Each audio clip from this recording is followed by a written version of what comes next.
This week on Siskel and Ebert, Mel Gibson turns the tables on his son's kidnappers in Ransom. Bank robbers Jada Pinkett and Queen Latifah had an all-girl gang and set it off. And Richard Dreyfuss and Jeff Goldblum are mobsters in the black comedy Mad Dog Time.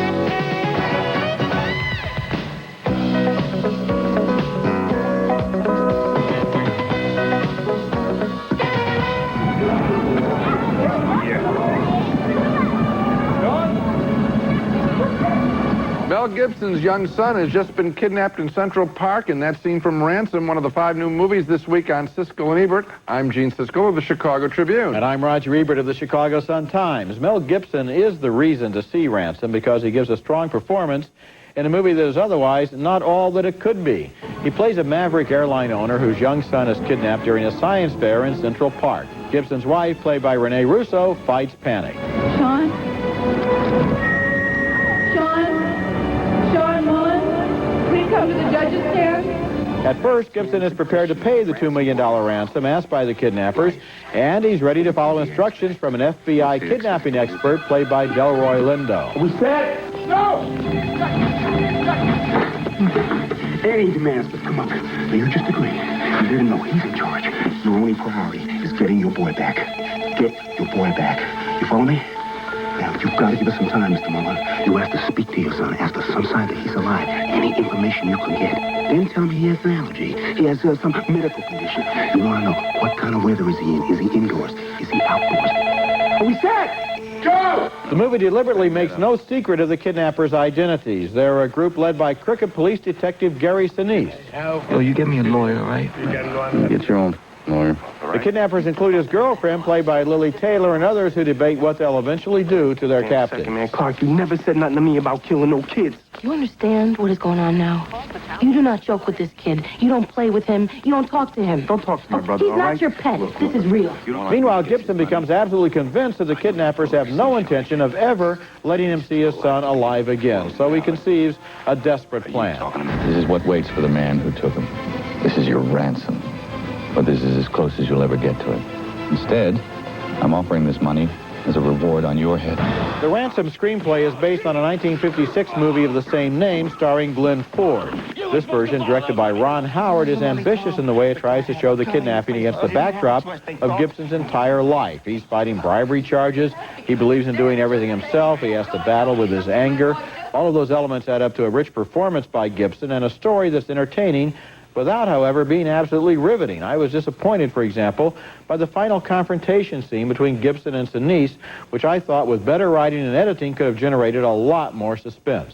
But on balance, thumbs up for Ransom. I had the same reaction, Roger. Actually, I like the last scene, but it is Gibson. Gibson buys this story and the big plot twist that occurs in the story, and he sells it. He sells it within the context of the world there, and also to us. The part that I didn't like is the opening stuff, where you see the child in jeopardy. Now, I know it's a kidnapping thing, but to having to sit through the shots of the kid tied up in bed and mouth taped and all this, that stuff to me is just so repellent and so easy and cheap that I thought, well, now what's the purpose of this? Here's a $50 million, maybe $70 million Hollywood enterprise focusing on a child in jeopardy like that. And I thought, too much, distasteful. Well, until Gibson kicks in, does it really work? I didn't enjoy those scenes. I don't think, however, that the movie did linger on them.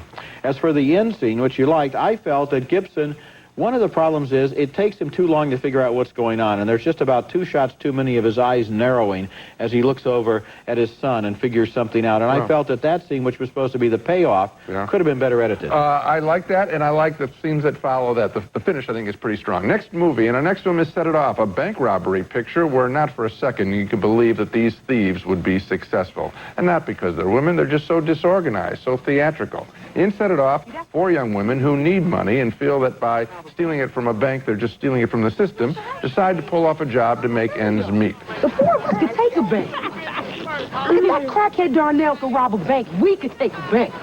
20 G's would save my life right now. Stevie needs tuition. But time out, please, in this sometimes goofy movie for a little romance. A most improbable one between a bank officer in a business suit, Blair Underwood, hitting on a woman in blue jeans, Jada Pinkett, right in the lobby of his bank.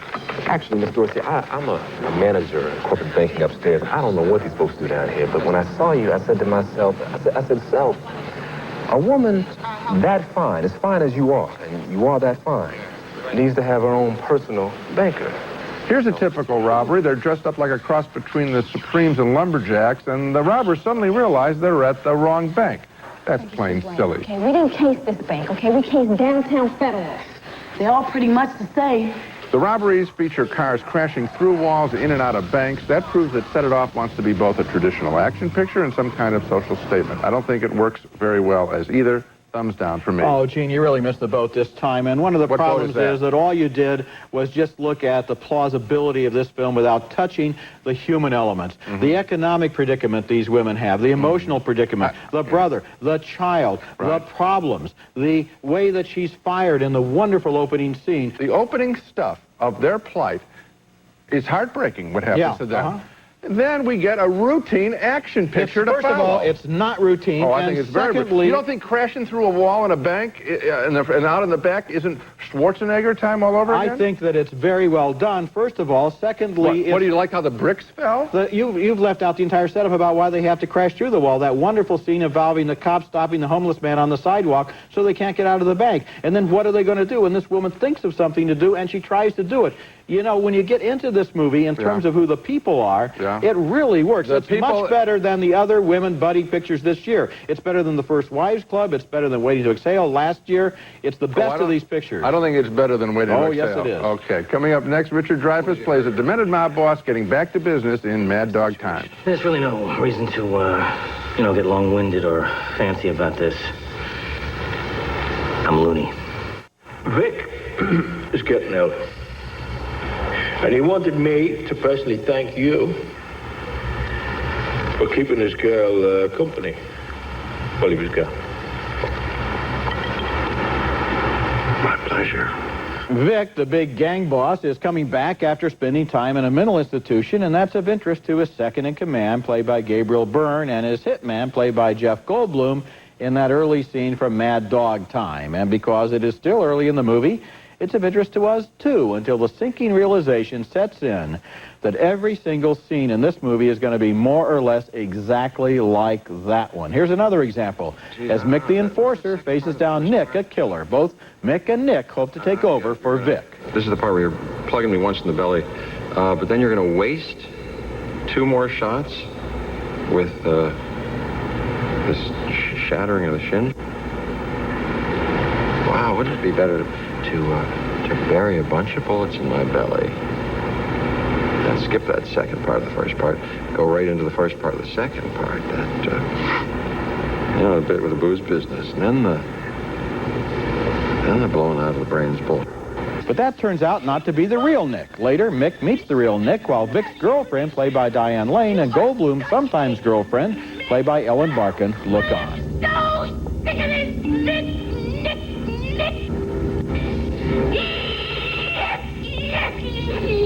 Oh, and here's Vic, played by Richard Dreyfuss. Ben has just threatened to take over the mob. He did it by singing My Way with special lyrics. Now Vic does it his way.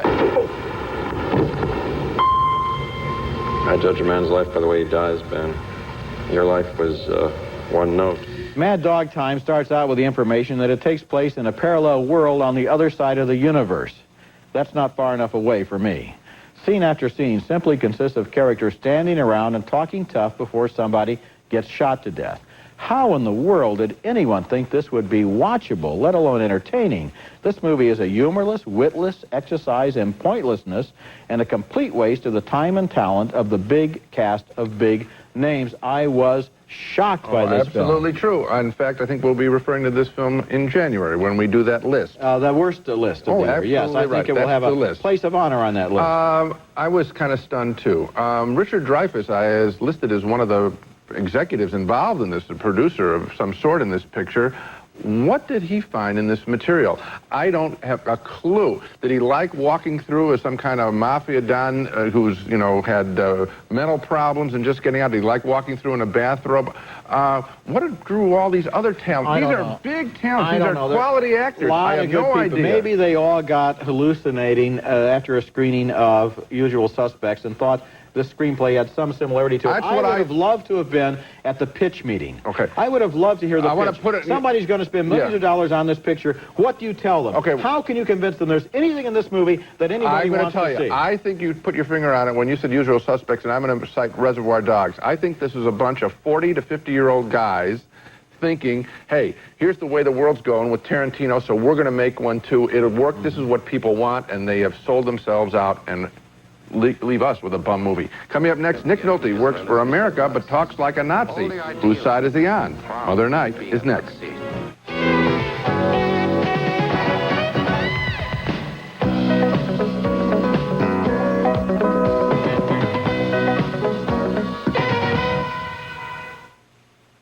Working your way up with the Nazis as high as you can go.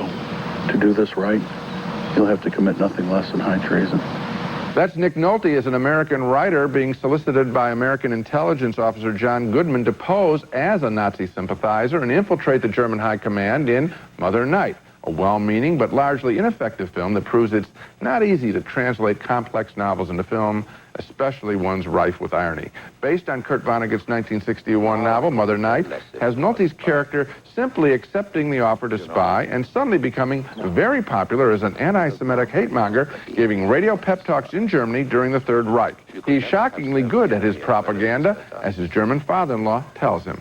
All the ideals that make me proud of being a Nazi, they came not from Hitler, not from Goebbels, but from you. Now the story jumps forward from World War II to the early 60s. Nolte is being hunted by the Israeli government as a Nazi collaborator, and he's confided to a friend, Alan Arkin, about his past. Why don't you put pen to paper and set the record straight? It's about time you start writing again anyway. I'm afraid dead men don't write very well. No, that's not true. All the best writers are dead.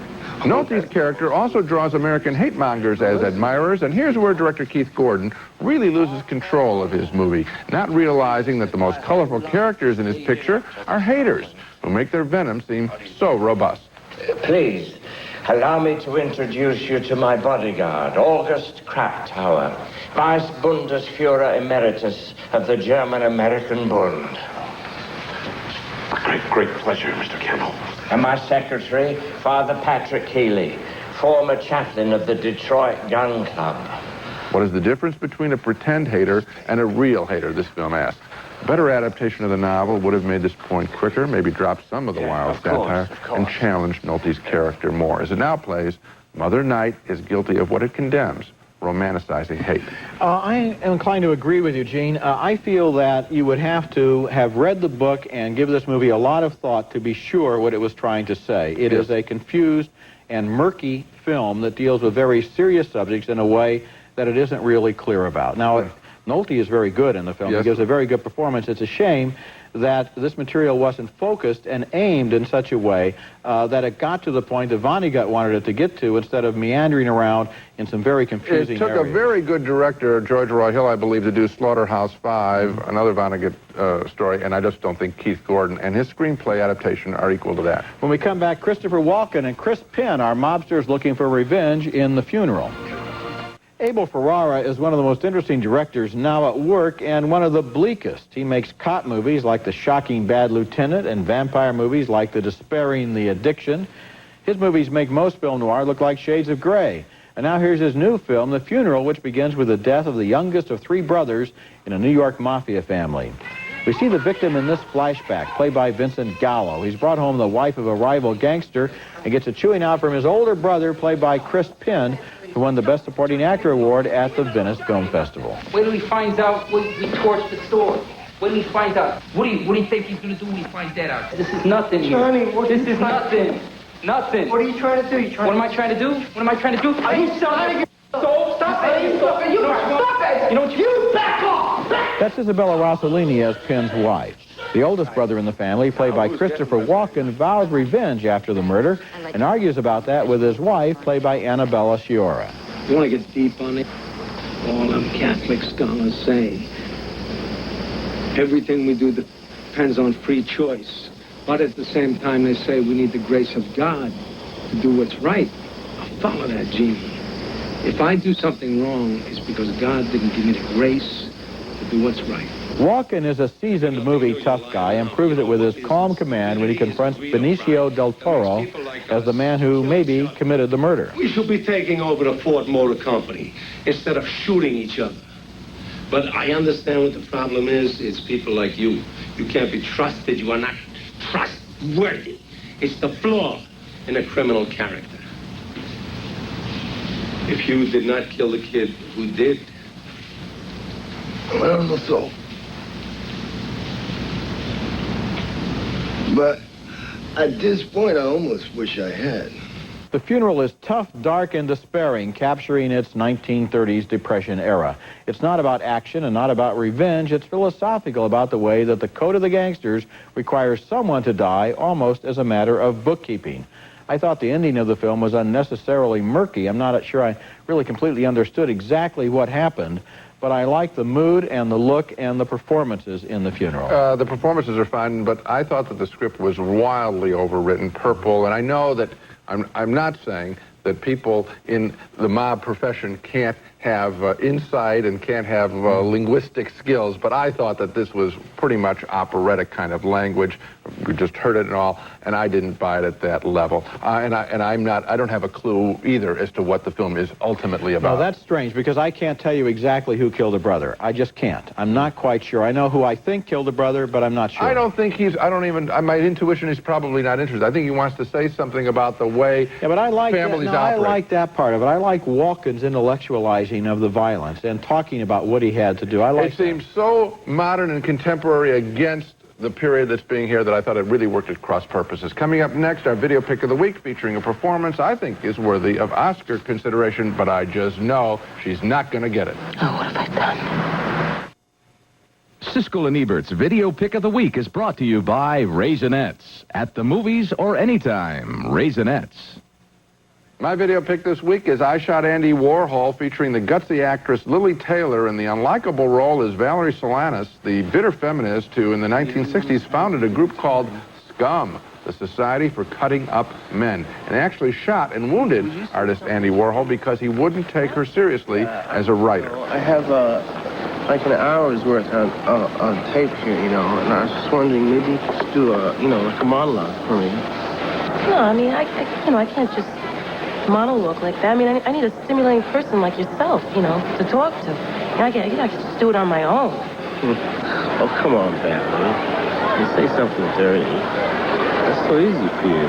That's Jared Harris, Richard Harris's son, as Warhol, and their relationship degenerates quickly, but not before Valerie does make some sense intellectually about the relationship between men and women. Pardon me, sir, can I issue a dirty word? I got a quart on the market. Excuse me? Yeah, give me 15 cents, I'll give you a dirty word. What's the word? Men. Lily Taylor is utterly convincing in the role, a female, more intellectual Ratso Rizzo type, if you think about it, but she won't be nominated for an Oscar. I Shot Andy Warhol is an independent feature that a lot of Academy members probably will never screen. She's also playing an unattractive, unlikable character, and her ideas are a threat to men, and men run the Academy. But none of this should take away from what Lily Taylor has done, create another memorable character. I Shot Andy Warhol, my video pick of the week. Now for our new Viewer's Thumb segment. We're asking you to send us videotapes, no longer than 20 seconds, framed head and shoulders, to the Viewer's Thumb, Post Office Box 4400, Chicago, Illinois 60680. And this week, Diane Zucker of Willits, California, has some comments on Gene's review of Get on the Bus. I'm Diane Zucker from Willits, California, and I'd like to respond to Gene Siskel's criticisms of his otherwise thumbs-up review of Get on the Bus by Spike Lee. Gene, you felt there was too much music and it took away from the storyline. I totally enjoyed every song in the movie and feel that if there's a busload of people going 3,000 miles to a celebration, that music would be an integral part of your trip. I think it was a great movie, and I'd say go see Get on the Bus. And I agree with her, Gene, for a couple of reasons. First of all, most movies these days have a lot of music in them, and this one is one of the few that has a dramatic reason why there would be a lot of music, because these guys would obviously travel with bringing music along. Absolutely true, and I have liked the wall-to-wall music in every single Spike Lee picture, which puts me pretty much alone because a lot of people think he has too much music, sending cues. I just didn't think the musical selections were as thematic and as beautifully written as some of his previous scores. I don't think he's using the same crew, either his father or the Marsalises. Now let's recap the movies we reviewed on this show. 2 thumbs up for the thriller Ransom with Mel Gibson selling an intriguing, if improbable, kidnapping picture. A split vote on the bank robbery picture Set It Off.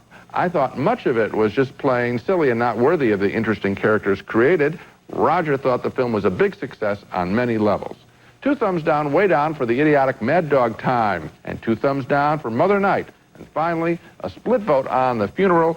Roger liked its film noir aspects. I thought the highfalutin language simply did not work. That's it for this week. Next week we'll be back with reviews of more new movies, including The Mirror Has Two Faces, romantic comedy starring Barbra Streisand and Jeff Bridges, and also Space Jam with Bugs Bunny's latest co-star, Michael Jordan. That's next week, and until then, the balcony is closed.